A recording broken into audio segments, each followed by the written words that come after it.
Esta palavra, ela traz ao meu coração algumas coisas que vai me chamar muita atenção. Primeiro, porque nós vamos aprender qual é o caráter e a forma em que Jesus vai agir com as pessoas. E nós vamos aprender com Jesus qual é a forma em que nós devemos agir. Se você parar para prestar um pouquinho de atenção nessa história, você vai ouvir falando que Jesus, ele estava na onde? No Monte das... Quem tem ideia do que Jesus costumava fazer no Monte das Oliveiras? Jesus costumava gastar tempo orando. A Bíblia vai dizer que certa vez, quando Jesus Cristo vai escolher os discípulos, Jesus Cristo sobe o monte e passa a noite orando. Perto de quando Jesus vai morrer, Jesus Cristo vai para o Monte das Oliveiras, e a Bíblia diz que ele se distancia dos discípulos, e ali ele ora uma hora, volta, depois ora outra hora, volta, depois ora outra hora e volta. Então, todas as vezes que Jesus sobe ao monte, nós temos também aquela passagem onde Jesus escolhe 3 discípulos e eles vão ao monte com a intenção de orar. E lá Jesus se transfigura a eles. Então a gente sabe que com certeza Jesus estava no Monte das Oliveiras buscando a presença de Deus. E quando Jesus Cristo desce, ele vai para onde? Ele vai para o templo ensinar. Porque quem é de Deus gasta tempo com... Quem é de Deus gasta tempo com Deus. A primeira pergunta que eu tenho para você é: com que você tem gastado seu tempo? Se você gasta tempo com Deus é porque você é de... Mas se você não gasta tempo por Deus é porque... Se você não gasta tempo com Deus é porque você ainda não é tanto de Deus. Isso revela quem nós somos. E a Bíblia vai dizer que Jesus, ele chega ao templo para ensinar, e ali tem pessoas para aprender. Jesus começa a ensinar. A Bíblia vai dizer que em um certo momento, quando Jesus está ensinando, ele é interrompido. Por quem Jesus é interrompido?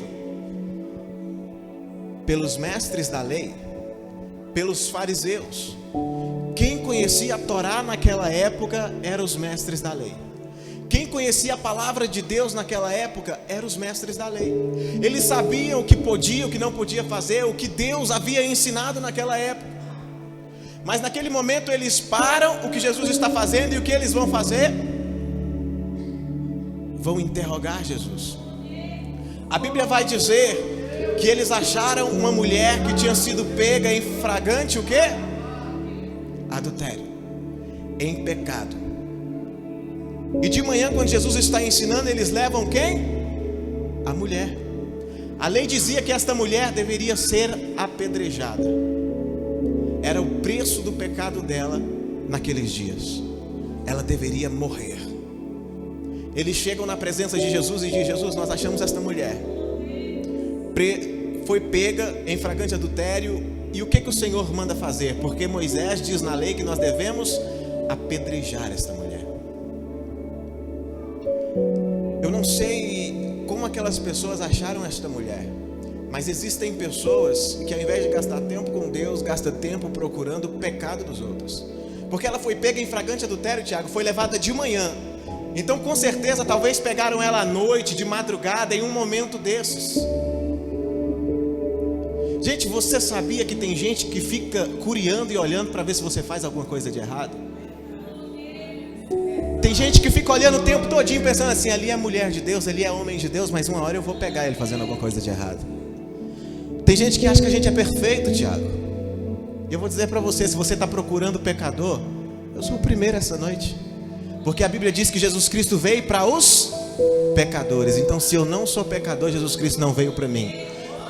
E eu preciso que Jesus Cristo tenha vindo para mim esta noite. Sabe qual é o segredo dessa reunião esta noite? Você se colocar na posição de pecador, porque Jesus Cristo então veio para você esta noite. Quem precisa de milagre, quem precisa de Jesus, quem precisa de restauração, tem que se colocar na posição de quem precisa. Aí a história vai continuar. A Bíblia vai dizer que eles chegam e começam a interrogar Jesus a respeito disso, querendo que Jesus dê uma resposta a eles.